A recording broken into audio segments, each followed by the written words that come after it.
Selamat datang di Sukor Makro Update. Badan Pusat Statistik melaporkan data neraca dagang Indonesia bulan Mei yang surplus 4,3 miliar dolar. Kembali ke level yang cukup tinggi setelah surplus yang tipis di bulan April kemarin. Kalau di breakdown, surplus bulan Mei ini didorong oleh pertumbuhan ekspor yang ditopang oleh ekspor komoditas non-migas.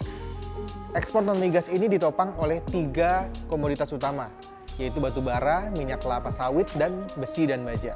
Komoditas ini pertumbuhan ekspornya justru negatif, dan ini sejalan dengan penurunan harga komoditas global dibandingkan tahun-tahun sebelumnya. Kemudian kalau berdasarkan sektor, ekspor barang manufaktur sedang terus menanjak pertumbuhannya secara year on year.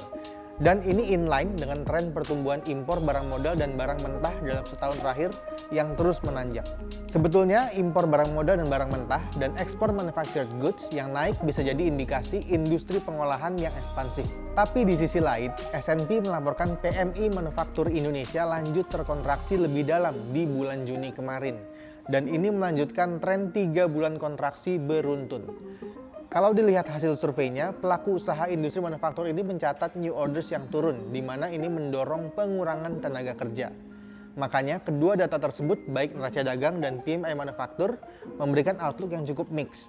Apakah kinerja industri manufaktur akan kuat atau tidak?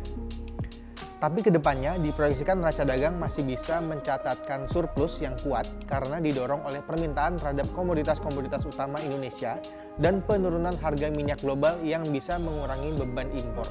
Kemudian pemerintah baru saja menderegulasi kebijakan impor untuk 10 komoditas strategis, di mana kebijakan ini bertujuan untuk memudahkan akses terhadap raw material dari barang tersebut untuk mendorong industri manufaktur domestik. Kami melihat relaksasi aturan impor tersebut akan berdampak positif untuk industri manufaktur di tengah tekanan tarif dari Amerika. Karena secara jangka panjang, neraca dagang Indonesia sangat terpengaruh dengan kebijakan dagang Amerika Serikat. Karena porsi ekspor ke Amerika itu terbesar nomor 2 dari total ekspor Indonesia. Kemudian indeks harga konsumen Indonesia bulan Juni mencatat inflasi 1,85% year on year, sedikit lebih rendah dari bulan sebelumnya.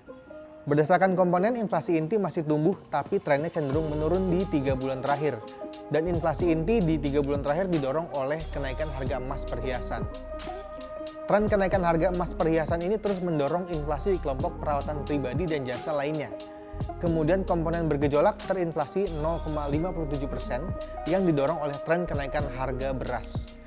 Kemudian untuk inflasi komponen harga diatur pemerintah tercatat inflasinya 1,34% year on year.